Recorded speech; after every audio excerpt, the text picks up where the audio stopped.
Maxwell ने बाजी पलट दी, अफगानिस्तान के जबड़ों से फतह छीन ली। ऑस्ट्रेलिया ने 292 रन का हदफ 7 विकेटों पर हासिल कर लिया। 91 रन पर 7 विकेटें गिरने के बाद मैक्सवेल डट गए। टांग में तकलीफ के बावजूद तन्हा ही ग्राउंड में छक्के चौके मारे अफगान बॉलर्स का भुरकस निकाल दिया। मैक्सवेल ने 201 रन बनाकर टीम को जितवाया। ऑस्ट्रेलिया सेमीफाइनल में पहुंचने वाली तीसरी टीम बन गई। वाज़ेह रहे कि जब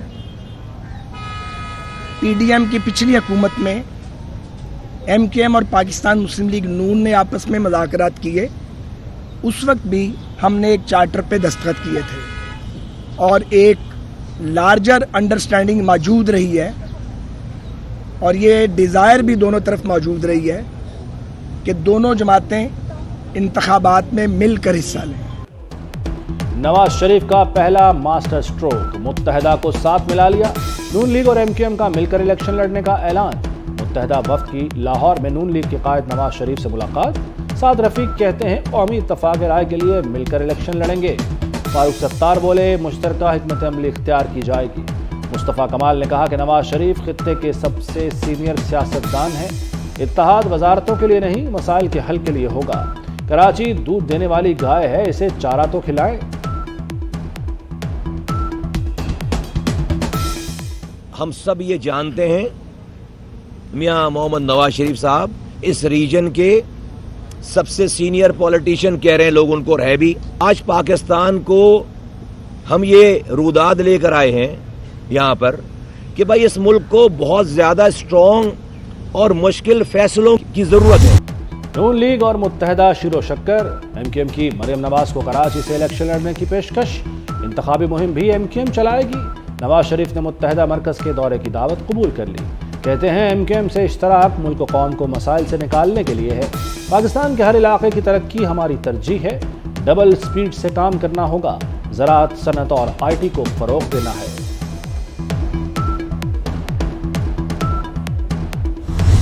मुखालिफ इलेक्शन में आ रहे हैं, हमारे खिलाफ खड़े होंगे, उनको बिस्मिल्लाह आएँ, आप खड़े हों, आपको हम वेलकम करते हैं। जमहूरियत होगी, एक दूसरे में कंपटीशन होगा तो ही जाके बेस्ट रिजल्ट सामने आएगा। आए बिस्मिल्लाह करें, हमारे खिलाफ इलेक्शन लड़ें।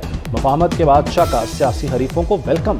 साबिक सदर आसिफ जरदारी का घोटकी में जलसे से खिताब। कहा मुखालफीन अपनी सियासत करें, हम अपनी करेंगे, किसी को सियासत से नहीं रोकते। तमाम जमातों को इंतखाबात में हिस्सा लेना चाहिए। अब मार्शल लॉ लगाना आसान नहीं, जमहूरियत होगी तो अच्छा नतीजा सामने आएगा। चेयरमैन पीटीआई को हुकूमत की खातिर नहीं हटाया, उन्हें ना काम करना आता है ना करवाना आता है। 10 नवंबर को भी पूरे पंजाब में दफातर की और स्कूलों की छुट्टी हम आज नोटिफाई कर देंगे। सैटरडे संडे ऑलरेडी छुट्टी होती है। जहाँ पे स्कूल में सैटरडे को छुट्टी नहीं होती वहाँ पे हम सैटरडे को भी छुट्टी कर रहे हैं। दफातर ज़्यादातर सैटरडे को बंद हैं। मार्केट्स सैटरडे को बंद होंगी, संडे को वैसे बंद होती हैं, मार्केट सैटरडे को बंद होंगी। रेस्टोरेंट्स, सिनेमा घर और ये जितने हैं ये सब के सब फ्राइडे सैटरडे संडे तीनों दिन बंद होंगे। स्मोक की रोकथाम के लिए पंजाब हुकूमत इन एक्शन। जुमेरात से इतवार तक स्कूल बंद रखने का ऐलान कर दिया। 9 और 10 नवंबर को 5 अजला में आम तातील। लाहौर, गुजरांवाला, हाफिजाबाद, वजीराबाद और ननकाना में मार्केटें हफ्ता इतवार बंद रहेंगी।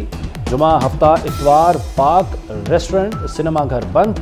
शादी hall, take away, hotel, pharmacy खुलेंगी। वज़ीर आला मोहसिन नकवी कहते हैं कि फैसले का इतलाक सिर्फ रवां हफ्ते के लिए है। ट्रांसपोर्ट चलती रहेगी। तामीराती सनत का पहिया भी नहीं रुकेगा।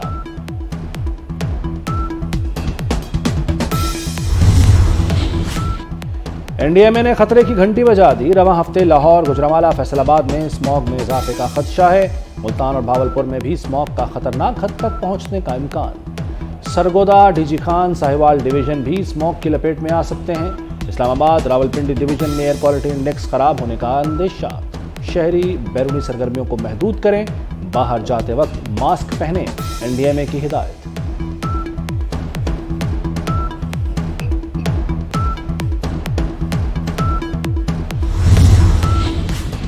محسن سپیڈ کے طوفانی دورے، صبح دیکھی نہ شام، کام کام اور بس کام۔ لاہور میں بیدیاں انڈر پاس 70 روز کی ریکارڈ مدت میں تیار۔ وزیر اعلیٰ محسن نقوی نے افتتاح کر دیا۔ ڈیفنس والوں کو ٹریفک جیم سے نجات ملے گی۔ یومیہ 1,20,000 گاڑیاں سپیڈ سے دوڑیں گی۔ وقت کے ساتھ ایندھن کی بھی بچت ہوگی۔ منصوبے پر 2 ارب 10 کروڑ لاگت آئے گی۔ مغربی پشت پناہی پر اسرائیل کی درندگی جاری۔ شہید فلسطینیوں کی تعداد 10,300 سے تجاوز کر گئی۔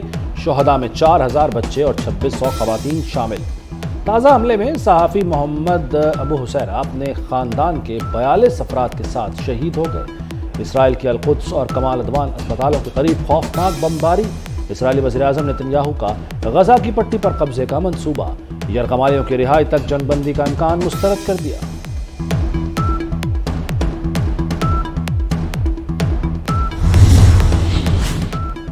غزہ پر ہر گھنٹے میں 42 بم، ہر مربع کلومیٹر پر 80 ٹن بارود کی بارش۔ اسرائیل نے سفاکیت کی تمام حدیں پار کر دیں۔ 7 اکتوبر سے اب تک غزہ کی پٹی پر 25,000 ٹن سے زیادہ بارود برسایا جا چکا۔ یورو میڈ ہیومن رائٹس کی دل دہلا دینے والی رپورٹ۔ غزہ میں ہزاروں رہائشی عمارتیں، پناہ گزین کیمپ اور 122 اسکول تباہ ہو گئے۔ 56 مساجد شہید، جبکہ 192 متاثر ہو چکی۔ 50% اسپتال اور 62% طبی مراکز بند ہو گئے۔ عوام کا پیسہ عوام پر خرچ، پنجاب حکومت نے خزانے کا منہ کھول دیا۔ سرکاری اسپتالوں کے لیے 4 ماہ کا بجٹ جاری۔ جناح اسپتال کو 1 ارب 30 کروڑ مل گئے۔ جنرل اسپتال 32 کروڑ، PIC 37 کروڑ، گنگا رام 30 کروڑ، سروسز اسپتال کے اکاؤنٹ میں 20 کروڑ منتقل۔ سابق چیف سلیکٹر انضمام الحق کے خلاف تحقیقات، کمیٹی کی رکن اور PCB کی میڈیا ڈائریکٹر عالیہ رشید مستعفی ہو گئیں۔ کہتی ہے فیکٹ فائنڈنگ کمیٹی اور میڈیا ڈپارٹمنٹ میں مفادات کا ٹکراؤ ہے۔ دوسری جانب کمیٹی کو دی گئی ڈیڈ لائن ختم ہو گئی مگر کوئی پیش رفت نہ ہو سکی۔ کمیٹی نے انضمام الحق کو طلب ہی نہیں کیا۔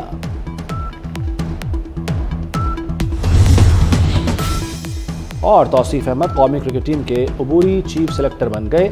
سابق کرکٹر وجاہت اللہ واسطی کو جونیئر سلیکشن کمیٹی کا سربراہ مقرر کیا گیا ہے۔ توصیف احمد کی زیر قیادت سلیکشن کمیٹی کا پہلا اسائنمنٹ دورہ آسٹریلیا کے لیے ٹیم کا انتخاب ہے۔